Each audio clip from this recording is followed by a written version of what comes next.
Boy, the false flaggets are out in full force. I gotta tell you something. I totally support the Second Amendment, even though I'm not a big gun person myself. I understand that people have the right to bear arms. I think of people like my grandmother who lives by herself. Someone could easily just go rob her house, but because she has a gun and a couple dogs, they're probably not going to get very far in doing that. But if they wanted to, they could steal whatever they wanted right in front of her, and she couldn't do anything about it. Call the police. They're not going to arrive in time. Guns do deter crimes. And you can look at statistics of places with equivalent population sizes and demographic makeups as the United States, like Brazil, which has 60,000 homicides a year, despite all their gun restrictions. The laws are different, and cultures are different. And we have a cultural problem in the United States that cannot be regulated away. And don't give me this crap saying, oh, Japan's less violent because they're an ethno-state. They're just homogeneous and da-da-da. That's why they're so successful. Mongolia is homogeneous. They're not having the same success as Japan. There's a lot more to a nation, free markets, capitalism, etc., that are conducive to success more than looking like each other. There are plenty of countries where you have your ethno-state, like North Korea, that are starving to death. That is just silly. You can look at a law like narcotics. Heroin is illegal in the UK. Heroin is illegal in Japan. UK has a major heroin problem. Japan does not. Why? It's illegal in both countries. Why is the demand so much higher in one than another? And how are they getting it? In the US, even though drugs are illegal, you can get drugs in jail. In a jail, you can get illegal drugs. When everything's controlled and you live in a cage, you can still get it from the outside because they just bribe the cops. The biggest arms dealer and narcotics dealer in the world is the CIA. They're moving more drugs and more guns than any other intelligence agency, which would all be second, third, fourth, fifth, etc., and far more than any cartel or organized crime outfit. And they usually overlap. It doesn't matter if they're washing guns like they're doing right now in Syria, well, they were until at least July. They'd get all these guns from former Warsaw Pact nations, send them to the U.S., hire a private company, send them to the FSA, who ends up giving it to ISIS. They've armed Al-Qaeda like that. They did that in Fast and Furious. They've done that with arming the Mujahideen in the 80s. They laundered the money. All this arms trade goes right to the top. So when we want to criticize the FBI and the cops for missing all these red flags on this shooter, that's legit. How many times were they called to this kid's house? How many warnings did they have? How many people saw this coming? And then so you have this pencil neck geek whose dad happened to be in the FBI getting on and blaming the president and blaming the guns and not blaming the FBI. Now, no one's blaming your dad personally, kid. You're saying as an organization, there were a lot of red flags and they didn't do anything. They're too busy wasting their resources and time chasing mythical Russian hackers and thinking about the Russian collusion with the election for that bitch Hillary. That's what they're spending their money and resources on. Meanwhile, killers, psychopathic killers who deserve the greatest share of blame, these assholes who went in and shot these innocent kids who deserve the electric chair. And I know the most recent shooter, he's got a story. His mother died. His father died. He's in and out of foster care or whatever. And he's probably on SSRIs and that. Yeah, I get it. But he still murdered a bunch of people. And that, to me, his life is forfeit. Boo-hoo about his conditions. Too late now. Other people have their parents die. They don't go out and commit homicide.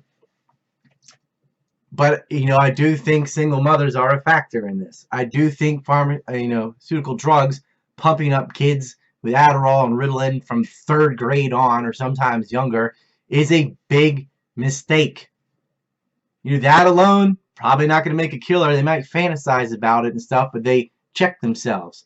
But you pump somebody up on these drugs, and then one of their parents dies, or something happens, and you have this perfect storm situation, and snap, and then go out and murder kids, whatever. But I'm not going to blame the tool. You can make an argument and say, well, the easy access to guns, in fact, you could buy one in Walmart, whatever. You can make that argument. You're going to have to refute the arguments that, well, we have these gun restrictions in other nations that have double, triple, quadruple the homicide rate of the United States. You know, it's not just mass shootings. There's shootings every day. But this sanctimonious little twit, he's not a crisis actor. Let's get this clear. He's just a busybody liberal taking advantage of a situation for a political agenda to start the slippery slope, meaningless regulations on guns. Like, oh, let's play around with the magazine size.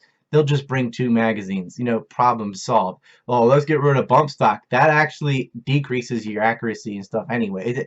It is silly. It's stupid. But do they run up to these kids in Chicago, these little black kids who not only went to the same school as someone who was murdered, not only lived in the same area or something, but whose blood relative, their brother, their father, got shot in their yard or what? Do they run up and say, how do you feel about the guns? And they can't. They can't. I mean, they can blame the crimes on the shooters. You can blame it on lack of policing or something. You can blame it on anything, but they can't blame it on the gun laws because Chicago banned guns a long time ago. And oh, surprise, they're the murder capital of the United States. Guns are illegal, but wow, criminals who, murder's already illegal, they don't care. They know where the soft targets are, though, because you whip into a liquor store in Chicago, he doesn't have a gun. And you know that your rate of success is very high. You can go into any business, school, etc. in Chicago and know they don't have defense. And guess what? Criminals love that. You give somebody a picture of a subway and say, who you going to rob? They're going to pick the weakest elk in the pack or whatever, gazelle. Sorry. They're not going to rob the MMA fighter with a Confederate flag t-shirt or whatever. They can skip that guy. Oh, the old lady with the purse. Let's nab her. It's just basic. Like, our culture is violent. We have a lot of rape and theft and assaults, and we have murders, even with the threat of guns. So you want to take that away, and you think there's going to be less of those things? Are you out of your mind? We need a cultural change. And we need some policy changes with psychotropic drugs, subsidizing single-parent homes, this welfare business which has destroyed people, these unions which have destroyed cities like Detroit. Poverty and crime have a relationship. It's almost exclusively in these urban centers that they're having murders every weekend. It's not out in the rural sticks. It's not a huge problem in Maine and Vermont. It's not every state in the United States. It's specific states, and within those states, it's specific cities. And at the top of the list are the cities that have banned guns. But they don't run and give Tyrone a microphone and say, how you feel about your dad being shot? Because his dad wasn't in the FBI. So they don't get to speak on CNN 6-7 times in a row. The little twit with connections does. This little pencil neck geek, and they're feeding his lines. No. That's bait. That's on purpose. And think about this. Isn't it suspicious that there's a tape leaked of a taping with this pencil neck dork forgetting his lines, as they say? Yeah, they're feeding him what to say. They're saying, now say this, now say that. Because they have a propaganda piece that they want to put forward, and it's something that this kid agrees with. And he's got a personal vendetta since his family's in the FBI, and they share some of the blame, and he didn't like them being called out on it. So, whatever. But he's not a crisis actor. He's screwing up what he's trying to say because he's probably in shock. And no, that's not fake. It's a reasonable thing to assume. People out of school just got shot. And so he's like, oh, let me do that over again. Let me do that over again. Because he understands they want a crisp take and this is their PR moment and everything. But it doesn't mean everything was faked or staged or a false flag where they went in and killed everybody and had these people ready and stuff. Otherwise, they would have been prepared and not forgotten their lines. No, it's just a kid in shock that they're using as a tool for their agenda. And then, if anything was intentional, taping the whole taping and then leaking it out online, when you know there are people out there that think all these things are fake, you know there's the Alex Jonesers that thought Sandy Hook was staged and none of the kids died and crazy shit like that. You know that. And you know they're going to take this bait because it makes gun advocates look fucking crazy. It makes people who advocate the Second Amendment look like a bunch of paranoid retards that think everything is a false flag and it's all crisis actors. Some go as far as saying no one even died. Some say, okay, they died, but, you know, our own government went in there and killed them, and there were multiple shooters, and they all blamed it on a patsy, or da-da-da-da-da. No. Shootings are real. And, yeah, people take advantage of crises, the Rahm Emanuel style. But does that mean it's staged?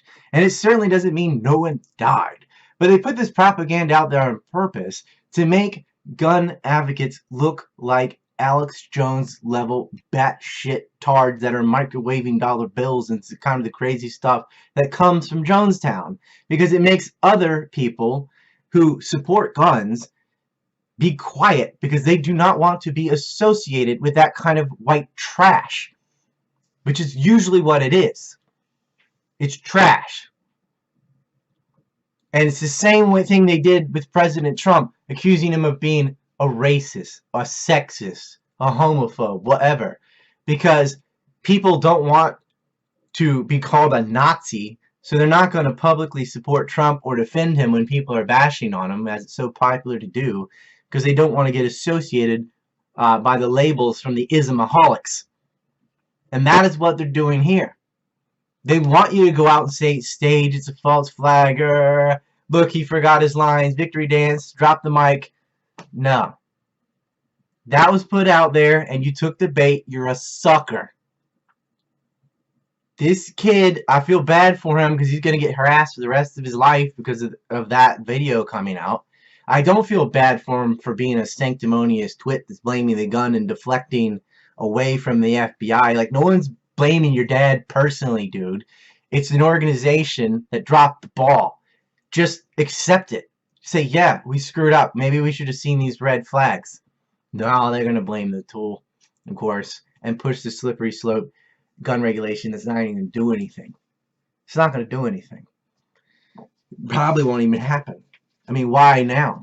Oh, this shooting. You know, what are these, the privileged kids or whatever? Now we're going to do something? I mean, how many shootings happened on Obama's watch? And before that, before that, before that. How many shootings, homicides happen every day in cities that have banned guns? That doesn't work. Find some other parts to your solution. Stop saying, oh, it's all fake. The media hog, sure. But don't harass these kids. You know, they are victims. Not like the people who got killed in those families, but it is traumatic for people at your school to get murdered. But that happens all the time in Chicago. They aren't murdered at the school, but they get murdered at their house or whatever, and all those kids know them. No one's running to them with a microphone saying, how'd you feel about Tyrone getting his head blown off at whatever street? You know, again, like this is our 10th, you know, shooting this weekend. But they don't run around doing that because they don't want to bring attention to light that, oh, look, our city banned guns and we have shootings every fucking day. Because they don't really give a damn about these kids getting killed. The random shooting is like, well, you know, one, there's a class component to it. But two, it's like, see, you know, these other shootings, that's because they're involved in gangs and drugs or just live in a bad neighborhood. But these victims are random. It's just out of school and someone lost their mind. And so your kid could get killed. You could get shot. Maybe. Not if there's a guard there. I mean, we got armed guards for money in the bank and embassies, but not for your children. They're not that valuable. You know, you don't have to arm the teachers and all that. Just put a cop at the school. At least a cop. I think it's in the budget.